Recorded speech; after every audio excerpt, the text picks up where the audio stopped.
මගේ ලෝකෙ නුඹ ඒ කාලෙ දැන් නෑ ඉතින් දරුවන්ට තිබු ලෝකෙ නුඹ අහිමි කරලා ඉතින්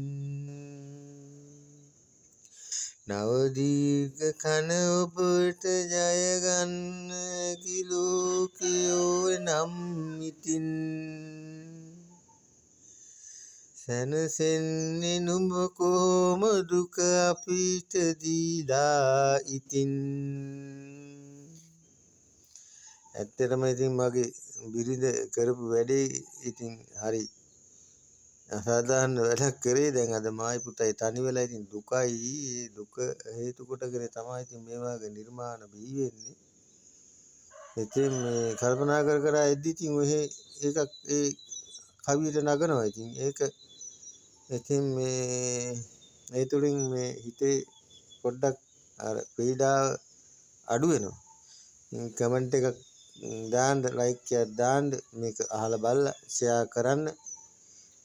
එහෙනම් ඔබ සියලු දෙනාට ස්තුතියි.